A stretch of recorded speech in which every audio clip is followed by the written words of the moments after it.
प्रेमानंद जी की ये एक बात सबको सुननी चाहिए। सरल सीधे व्यक्ति को संसार में कष्ट सहने पड़ते हैं, पर चालाक व्यक्ति संसार में सुख पाता है, सफल हो जाता है। सफल नहीं होता, ये गलत शब्द है। सफल नहीं होगा। अभी कोई चालाकी से सफल हो सकता है। रावण जैसा कोई चालाक पुरुष था, सब विद्याओं का ज्ञाता, परम चालाक था। कालनेमित से बढ़कर कोई चालाक था? पूरी संजीवनी बूटी जैसी ही द्रोणागिरी में हर औषधि को कर दिया और साधु बनकर बैठ गया। हनुमान जी ने मार डाला, राम जी ने रावण को मार डाला, रहा न को कुल रोवन यारा। चालाक पुरुष सफल कैसे हो सकता? नहीं, सीधा सरल पुरुष कष्ट पा सकता है, पर सफल सीधा सरल सच्चाई पर चलने वाला हो। जैसे धर्मराज युधिष्ठिर बिल्कुल सीधे थे, यहाँ तक इतने सीधे थे कि युद्ध क्षेत्र में कल कौन सी रणनीति है वो जाके दुर्योधन सीधे पूछ लेता था। भ्राताश्री कल कौन सा चक्रव्यूह रचना है वो बता देते थे। इसीलिए भगवान दो बैठक करते थे, एक युधिष्ठिर के साथ और एक युधिष्ठिर से अलग। युधिष्ठिर के साथ जो बैठक की वो चक्रव्यूह रचना ही नहीं होगी, क्योंकि वो दुर्योधन को पता हो। इतने सरल थे कि वो आके पूछ लेते, वो पूरी बात बता देते थे। तो आप देखो विनाश किसका हुआ? चतुर चालाक, जिसके साथ शकुनी, दुशासन, कर्ण, दुर्योधन के साथ इतने चालाक, चालाकी की हद थे ये लोग। तो क्या ये लोग सफल हुए? नहीं, सफल हुए सीधे साधे युधिष्ठिर जी महाराज।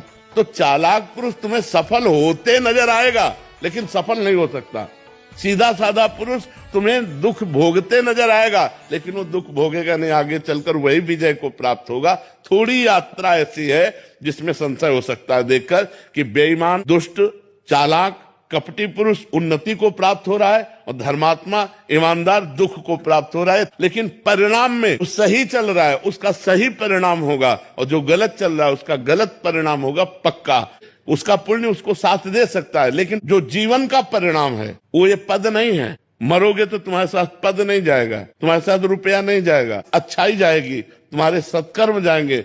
और ये पक्की बात समझ लो, जब आपके आचरणों का, और भगवान ऐसी बुद्धि भ्रष्ट कर देते हैं कि खुला आचरण उसकी गंदगी सामने आ जाती है। आदमी की इज्जत चली गई तो किस योग रह गया? तो ये पक्का समझ लो, अच्छा पुरुष और धर्मात्मा पुरुष दुखी हो सकता है लेकिन हार नहीं सकता।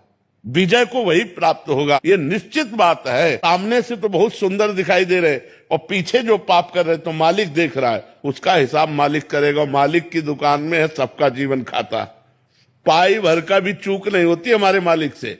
एक एक बात का हिसाब होता है। अगर हमने अंगुली भी उठाई है तो उसका भी हिसाब है कि क्यों उठाई और कैसे उठाई। परमात्मा सबको देख रहा है, इसलिए ये मत जानो कि कोई देख नहीं रहा है, हम अच्छाई कर रहे हैं, हमें बुराई पर बुराई मिलती चली जा रही, कोई हमारे देख नहीं। परमात्मा देख रहा है। और जो एक है कि मैं छल कपट बुराई से बढ़ रहा हूं, तो देख लेना तुम नष्ट हो जाओगे।